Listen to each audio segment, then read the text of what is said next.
واقعہ سلطان صلاح الدین ایوبی قسط نمبر 219 اپنا اسلامک اسٹوڈیو۔ ناظرین، ایک بار پھر سے درخواست ہے کہ ویڈیو دیکھنے سے پہلے یا بعد میں کمنٹ ضرور کیجیے گا۔ ناظرین، یہ انکشاف بہت دیر بعد ہوا کہ نئی رقاصہ بھی غائب ہے۔ شہر کی ناکہ بندی کر دی گئی۔ خلت، اس کا ساتھی اور حمیرہ اپنے ٹھکانے پر پہنچ گئے تھے۔ انہوں نے اپنے کمانڈر کو اپنا کارنامہ سنایا تو اس نے انہیں چھپا لیا اور کہا کہ وہ باہر کے حالات کے مطابق انہیں بتائے گا کہ وہ کب یہاں سے نکلیں۔ اس پر کسی کو شک نہیں ہو سکتا تھا کیونکہ اسے لوگ عالم اور برگزیدہ انسان سمجھتے تھے۔ اداکاری میں اسے مہارت حاصل تھی۔ اس نے اپنے جو 2 شاگرد اپنے ساتھ رکھے ہوئے تھے وہ بھی جاسوس تھے۔ حلب سے دمشق تک وہی اطلاعات پہنچاتے تھے۔ اس نے دونوں شاگردوں کو حکم دیا کہ وہ باہر کی خبر رکھیں کہ کیا ہو رہا ہے۔ حمیرہ نے اس عالم کے سامنے خلت کو سنایا کہ اس پر کیا گزری تھی۔ وہ واقعہ تو 7-8 سال پرانا ہو چکا تھا۔ اس نے سنایا کہ خلت جب حمیرہ کو اس کے باپ، جو دراصل اس کا باپ نہیں تھا، اور ان 2 آدمیوں سے بچانے کے لیے لڑا تھا تو حمیرہ کے باپ نے پیچھے سے کدال خلت کے سر پر ماری تھی۔ اس سے وہ بے ہوش ہو گیا تھا۔ وہ تینوں حمیرہ کو گھر لے گئے۔ ایک نکاح خواہ کو بلایا جس نے اس سے پوچھے بغیر نکاح پڑھا دیا اور وہ دونوں آدمی حمیرہ کو اپنے ساتھ گھر لے گئے۔ ناظرین، ایک رات وہ دمشق میں ٹھہرے، پھر اسے ان علاقوں میں لے گئے جو صلیبیوں کے قبضے میں تھے۔ اسے ناچ کی تربیت دی جانے لگی۔ ابتدا میں اس نے مزاحمت کی مگر اس پر اس قدر تشدد کیا گیا کہ وہ بے ہوش ہو جاتی تھی۔ اس دوران اسے خوراک نہایت اچھی دی جاتی تھی۔ اسے کوئی بڑا ہی لذیذ شربت پلایا جاتا تھا جس کے اثر سے وہ ہنسنے اور ناچنے لگتی تھی۔ تشدد اور نشے سے اسے رقاصہ بنا لیا گیا۔ ناظرین، بہت اونچے درجے کے لوگ اسے داد دینے لگے۔ وہ ایسے قیمتی تحفے لاتے تھے کہ وہ دنگ رہ جاتی تھی۔ اسے یروشلم بھی لے جایا گیا تھا جہاں 2 آدمیوں نے اس کے مالکوں سے کہا تھا کہ وہ منہ مانگی قیمت لے لیں اور یہ لڑکی انہیں دے دیں۔ انہوں نے صاف بتا دیا تھا کہ وہ اسے جاسوسی وغیرہ کے لیے استعمال کرنا چاہتے ہیں۔ اس کے مالکوں نے سودا قبول نہیں کیا تھا۔ اسے اغوا کرنے کی کوشش بھی کی گئی تھی جو ناکام بنا دی گئی تھی۔ اب اسے حلب میں کسی اور امیر کی فرمائش پر بلایا گیا تھا۔ اس نے بتایا کہ پہلے دن اس نے خلت کو دیکھا تو اس نے بلا شک و شبہ دل سے کہا تھا کہ یہ خلت ہے، لیکن شک بھی ہوتا تھا کہ ہو سکتا ہے یہ خلت کی شکل و صورت کا کوئی اور آدمی ہو۔ وہ اسے غور سے دیکھتی تھی۔ آخر یہ اتفاق ہوا کہ ونڈسر نے خلت اور اس کے ساتھی کو پہچان لیا۔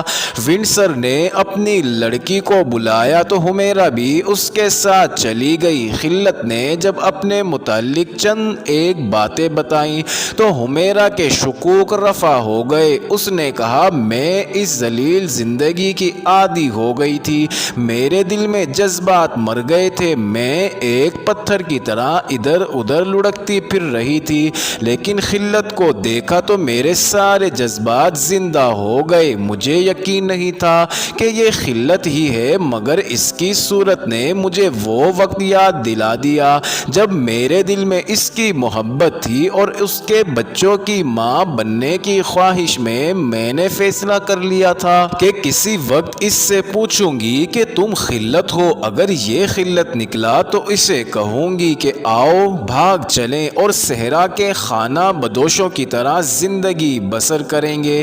اسے خلت تو مل گیا اور وہ اس کے ساتھ بھاگ بھی آئی، لیکن حلب سے بچ کر نکلنا ایک مسئلہ تھا۔ ناظرین، خلیفہ کی ضیافت اور رقص کی محفل ویران ہو چکی تھی۔ وہاں ونڈسر کا انتظار ہو رہا تھا، مگر ونڈسر کی لاش پہنچی۔ وہاں صلیبی فوج کے جو اعلیٰ افسر تھے وہ سخت غصے میں تھے۔ ریمانڈ کا فوجی نمائندہ تو سب سے زیادہ بھڑکا ہوا تھا۔ ونڈسر بہت قیمتی افسر تھا۔ فوجی نمائندہ الملک الصالح اور اس کے امراء اور اس کے فوجی کمانڈروں پر ٹوٹ ٹوٹ پڑتا تھا اور سب اس سے دبک رہے تھے۔ ان کے دلوں میں صلاح الدین ایوبی کی دشمنی اتنی زیادہ تھی کہ وہ صلیبی افسروں کو فرشتے سمجھے بیٹھے تھے۔ انہی کی مدد سے وہ جنگ کی تیاری کر رہے تھے، لہٰذا ان کی خوشامد کو وہ ضروری سمجھتے تھے۔ فوجی نمائندہ جو کچھ کہتا تھا سب اس کے آگے سر جھکا لیتے اور ہاں میں ہاں ملاتے تھے۔ اس نے کہا، قاتل رات ہی رات شہر سے نہیں نکل سکتے۔ صبح سویرے حلب کے ایک ایک گھر کی تلاشی لی جائے۔ یہاں کی ساری فوج کو اس کام پر لگا دو۔ فوج لوگوں کے جاگنے سے پہلے گھروں میں داخل ہو جائے۔ یہاں کے باشندوں کو اتنا پریشان کیا جائے کہ وہ قاتلوں کو خود ہی ہمارے حوالے کر دیں۔ ایسا ہی ہوگا، ایک مسلمان امیر نے کہا۔ ہم فوج کو ابھی حکم دے دیتے ہیں کہ شہر کے اندھیرے میں شہر میں پھیل جائے۔ ایسا نہیں ہوگا۔ یہ آواز ایک مسلمان قلعے دار کی تھی۔ اس نے ایک بار پھر گرج کر کہا، ایسا نہیں ہوگا۔ تلاشی صرف اس گھر کی لی جائے گی جس پر پختہ شک اور کوئی واضح شہادت ہوگی۔ اتنے سارے اعلیٰ حکام کے ہجوم پر اس گرجدار آواز نے سناٹا طاری کر دیا۔ کسی کو توقع نہیں تھی کہ ریمانڈ کے فوجی نمائندے کے حکم کو کوئی مسلمان ایسے جوش سے ٹوکے گا۔ سب نے دیکھا کہ یہ کون ہے۔ وہ ہمات کا قلعے دار تھا جس کا نام جوردیک تھا۔ ناظرین، تاریخ میں اس کا نام جوردیک ہی لکھا گیا ہے، پورے نام کا علم نہیں ہو سکا۔ اس کے متعلق تاریخ اتنا ہی بتاتی ہے کہ وہ صلاح الدین ایوبی کا دوست تھا، لیکن وقائع نگاروں کے مطابق اس واقعے تک وہ صلاح الدین ایوبی کے مخالف کیمپ میں تھا اور الصالح کے وفاداروں میں سے تھا۔ اس کا ثبوت یہ ہے کہ وہ صرف اس ضیافت میں ہی شریک نہیں تھا بلکہ جنگی کانفرنسوں میں شریک ہوتا تھا۔ سلطان ایوبی کے خلاف جنگ کا جو منصوبہ بنا تھا وہ اس میں بھی شریک تھا۔ اس نے جب ایک صلیبی کے منہ سے یہ الفاظ سنے کہ حلب کے ہر گھر کی تلاشی لی جائے گی تو اس میں اسلامی وقار بیدار ہو گیا۔ اس نے کہا، یہاں مسلمان گھرانے ہیں جن میں پردہ نشین خواتین بھی ہیں، ہم ان کی بے عزتی برداشت نہیں کریں گے۔ شریف گھرانوں میں فوجی داخل نہیں ہوں گے۔ قاتل اسی شہر کے تھے، ایک صلیبی افسر نے کہا۔ ہم تمام شہریوں سے انتقام لیں گے۔ ونڈسر جیسا قابل افسر قتل ہو گیا ہے۔